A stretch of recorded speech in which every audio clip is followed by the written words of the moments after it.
Hebrews chapter 12. God's discipline proves his love. Therefore, since we are surrounded by such a huge crowd of witnesses to the life of faith, let us strip off every weight that slows us down, especially the sin that so easily trips us up. And let us run with endurance the race God has set before us. We do this by keeping our eyes on Jesus, the champion who initiates and perfects our faith. Because of the joy awaiting him, he endured the cross, disregarding its shame. Now he is seated in the place of honor beside God's throne. Think of all the hostility he endured from sinful people, then you won't become weary and give up. After all, you have not yet given your lives in your struggle against sin. And have you forgotten the encouraging words God spoke to you as his children? He said, "My child, don't make light of the Lord's discipline and don't give up when he corrects you. For the Lord disciplines those he loves, and he punishes each one he accepts as his child." As you endure this divine discipline, remember that God is treating you as his own children. Who ever heard of a child who is never disciplined by its father? If God doesn't discipline you as he does all of his children, it means that you are illegitimate and are not really his children at all. Since we respected our earthly fathers who disciplined us, shouldn't we submit even more to the discipline of the Father of our spirits, and live forever? For our earthly fathers disciplined us for a few years, doing the best they knew how. But God's discipline is always good for us, so that we might share in his holiness. No discipline is enjoyable while it is happening, it's painful, but afterward there will be a peaceful harvest of right living for those who are trained in this way. So take a new grip with your tired hands and strengthen your weak knees.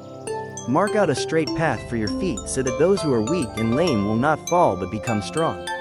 A call to listen to God, work at living in peace with everyone, and work at living a holy life, for those who are not holy will not see the Lord.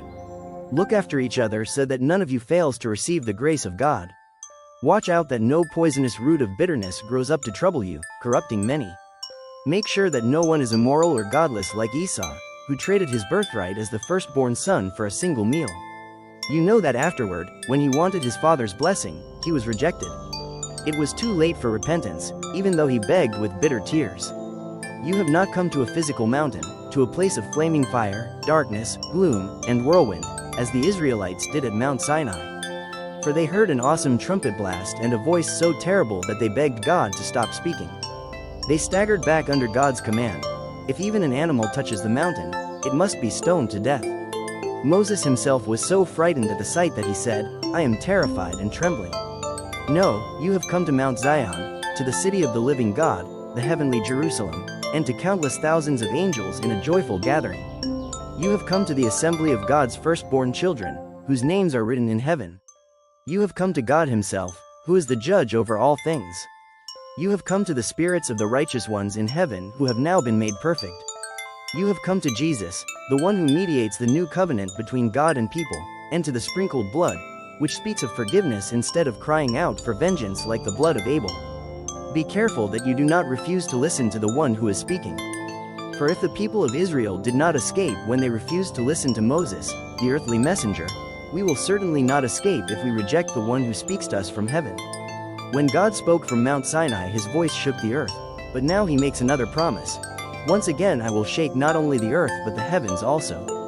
This means that all of creation will be shaken and removed, so that only unshakable things will remain. Since we are receiving a kingdom that is unshakable, let us be thankful and please God by worshiping him with holy fear and awe. For our God is a devouring fire.